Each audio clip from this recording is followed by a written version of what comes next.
ఏపీలో ఎమ్మెల్సీ ఎన్నికలు టీడీపీకి చుక్కలు చూపేలా ఉన్నాయి. ఓవైపు లోకల్ బాడీస్ ఎమ్మెల్యే కోటాలో అభ్యర్థుల ఎంపిక చంద్రబాబుకు పెద్ద తలనొప్పిగా మారింది. ఆశావహుల లిస్టు చాలానే ఉంది. వీరిలో ఎవరిని ఎంపిక చేయాలో తెలియక చంద్రబాబు సతమతమవుతుంటే ఇప్పుడు హరికృష్ణ ఎంట్రీతో మరో టెన్షన్ స్టార్ట్ అయింది. చంద్రబాబు ఇప్పటికే తన కుమారుడు పార్టీ జాతీయ ప్రధాన కార్యదర్శి నారా లోకేష్ను ఈ దఫా తప్పనిసరిగా మండలికి పంపాలని బాబు నిర్ణయించుకున్నారు.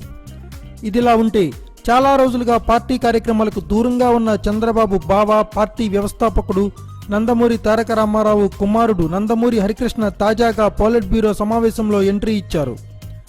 గతంలో ఆయనకు రాజ్యసభ ఛాన్స్ ఇచ్చారు. గత ఎన్నికల్లో హరికృష్ణ కృష్ణా జిల్లా నుంచి ఎమ్మెల్యే సీటు ఆశించినా బాబు ఇవ్వలేదు. తర్వాత చంద్రబాబుపై ఆయన పలుసార్లు తీవ్ర అసంతృప్తి వ్యక్తం చేసిన విషయం తెలిసిందే. అలాంటిది ఆయన తాజా పాలిట్ బ్యూరో సమావేశంలో ఎంట్రీ ఇచ్చి అందరికీ బిగ్ షాక్ ఇచ్చారు.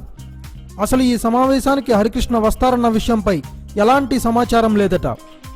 పాలిట్ బ్యూరో సభ్యుడి హోదాలో ఈ భేటీకి హరికృష్ణ రావడంతో ఆయన కూడా ఎమ్మెల్సీ ఆశిస్తున్నారా అన్న సందేహాలు అందరిలోనూ స్టార్ట్ అయ్యాయి.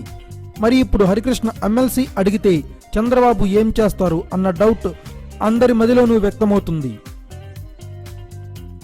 Thanks for watching. Please subscribe our channel.